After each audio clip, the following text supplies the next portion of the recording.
Me friends and ఫ్యామిలీలో 'the Odissi' movie చూద్దామని plan చేస్తున్న ప్రతి ఒక్కళ్ళకి ఈ వీడియో మిస్ అవ్వకుండా కంపల్సరీగా పంపించండి.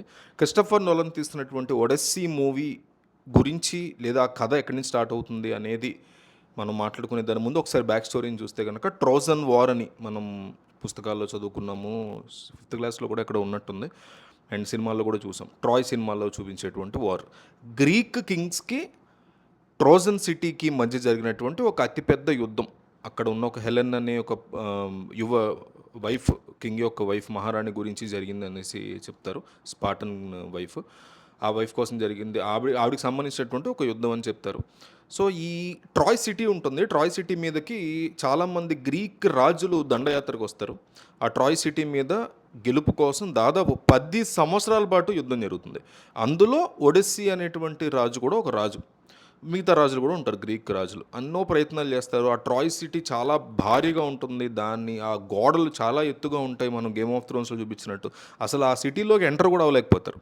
ఆఖరికి ఇంక 10 సంవత్సరాల యుద్ధం ఫెయిల్ అయిపోయిన తర్వాత మా వల్ల కాదు అని ఇంక వదిలేసుకొని ఒక చెక్క గుర్రం, మీకు గుర్తుంటే ఒక చాలా ఫేమస్ మీమ్స్‌లో కూడా వాడతారు. ఆ చెక్క గుర్రాన్ని వాళ్ళు పీస్ ఆఫరింగ్ కింద అందిస్తే, సరే మేము ఓడిపోయాం, ఇంక వెళ్ళిపోతున్నాం అని చెప్పి గ్రీక్ రాజులు అందిస్తారు దాంట్లోకి. వాళ్ళకిస్తారు. ఇచ్చిన పెద్ద చెక్క గుర్రం అనమాట. ఒక అపార్ట్మెంట్ బిల్డింగ్ అంత చెక్క గుర్రాన్ని ఆ సిటీలోకి వాళ్ళు తీసుకెళ్తారు. వెళ్ళినప్పుడు వాళ్ళు కూడా యాక్సెప్ట్ చేస్తారు. ఓటమి వాళ్ళు ఒప్పుకుంటున్నారు కదా! పీస్ ఆఫరింగ్‌లో భాగంగా ఏదో ఒకటి పుచ్చుకోవడం, వాళ్ళు కూడా ఏదో ఇస్తారు, వీళ్ళు తీసుకుంటారు గ్రీక్ కింగ్స్. అట్లాగే వాళ్ళకి కూడా చెక్క గుర్రాన్ని పంపిస్తారు లోపల. ఆ పంపించిన చెక్క గుర్రంలో చాలామంది రాజులు ఉంటారు. వాళ్ళలో వాళ్ళ సైన్యాలు కొన్ని కూడా ఉంటాయి. వాళ్ళలో ఒడిస్సీ ఐడియా అనమాట ఇది. ఆ చెక్క గుర్రం తయారు చేయడం, అందులో వీళ్ళందరూ కూడా ఉండేలా చేయడం, మిలిటరీ అంతా ఉండేలా చేయడం, ఒడిస్సీ తాలూకా వాళ్ళు ఉండడం అనేది ఇంత ఒడిస్సీ ఐడియా. సో, లోపలికి వెళ్తారు. అక్కడ వెన్నుపోటు పొడిచి దెబ్బ కొట్టి మొత్తం ట్రాయ్ సిటీని కైవసం చేసుకుని డెస్ట్రాయ్ చేసేస్తారు. ఇది జరగడానికి 10 సంవత్సరాలు పడుతుంది. యుద్ధం మొదలైన దగ్గర నుంచి ఇది జరగడానికి. దీని తర్వాత వెనక్కి ఇంటికి వచ్చేస్తాం స్టార్ట్ అవుతారు. అందరు రాజులు ఎవరింటికి వాళ్ళు వెళ్ళడం స్టార్ట్ అవుతారు. ఎవరి కింగ్డమ్కి వాళ్ళు వెళ్ళిపోతుంటారు.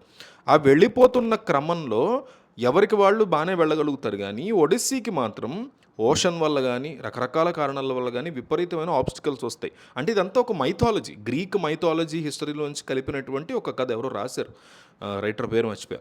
సో, ఈ కథలో ఏంటంటే, రిటర్న్ అతను స్టార్ట్ అవుతున్నప్పుడు ఇంటికి వెళ్ళటానికి, కింగ్డమ్కి రీచ్ అవ్వటానికి 10 సంవత్సరాలు పడుతుంది. మళ్ళీ యుద్ధం 10 సంవత్సరాలు, మళ్ళీ ఇక్కడి నుంచి ఇంకో 10 సంవత్సరాలు పడుతుంది.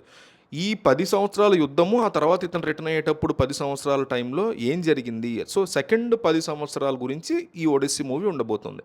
ఈ 10 సంవత్సరాలలో ఓషన్లో పడిన ఇబ్బందులు ఏంటి, మిగతా చోట్ల ఇబ్బంది ఏంటి, ఈ టైంలో అక్కడ తన కింగ్డమ్లో చిన్నప్పుడే బిడ్డను వదిలేసి వస్తాడు, కొడుకుని, ఒడిస్సీ. అతని కొడుకు ఏం చేశాడు, తండ్రిని ఎత్తుక్కుంటూ, ఇప్పుడు కమ్యూనికేషన్ లేదు కదా, సో తండ్రిని ఎత్తుక్కుంటూ అతను ఎట్లా ప్రయత్నం చేశాడు. అండ్ లోకల్గా ఉండేటువంటి సింహాసనం కోసం లోకల్ పాలిటిక్స్ ఏం జరిగాయి అతని రాజ్యంలో. రాజు చచ్చిపోయాడు అనుకుంటారు కదా రాపోయి. సో ఏం జరిగాయి, ఆ ఇష్యూస్ని అతని వైఫ్, ఒడిస్సీ వైఫ్ ఎట్లా డీల్ చేసింది అక్కడ, ఇదంతా చూపించబోతున్నాడు క్రిస్టోఫర్ నోలన్ తన ఒడిస్సీ మూవీలో. ట్రాయ్ మూవీ చూసి చూడాలని అడుగుతున్నారు చాలామంది. టైం ఉంటే చూడండి తప్ప కంపల్సరీ ఏం కాదు. ఇప్పుడు నేను చెప్పిన ఈ బేసిక్ ఐడియా ఉంటే మాత్రం అసలు ఇంకేం పట్టించుకోకలేదు. ఈ ఒక్క పాయింట్ మనకు తెలిస్తే ఇక్కడి నుంచి కథ అని మనకు అర్థమైతే చాలు, హ్యాపీగా ఒడిస్సీ మూవీ చూసేయచ్చు ఎవరైనా సరే. సో, దీన్ని క్రిస్టోఫర్ నోలన్ ఎంత బాగా తీసుకెళ్తాడు. ఒక సైకలాజికల్ వార్ఫేర్ కానీ, ఒక పోస్ట్ ట్రొమాటిక్ ఇష్యూస్ ఉంటాయి. ఒక యుద్ధం నడిచిన తర్వాత, యుద్ధం నుంచి వచ్చిన తర్వాత చాలా ట్రామా ఉంటుంది సైనికులకు కానీ, రాజుకు కానీ. దాన్ని ఎట్లా చూపించబోతున్నాడు, లోకల్గా జరిగిన పాలిటిక్స్ని వాళ్ళ వైఫ్ ఎట్లా డీల్ చేసింది, సేమ్ టైం లాయల్గా ఉంటూ అతనికి, అండ్ కొడుకు ఇతను వెతుక్కుంటూ వచ్చినప్పుడు ఏం జరిగింది, ఇవన్నీ చూపించబోతున్నాడు క్రిస్టోఫర్ నోలన్.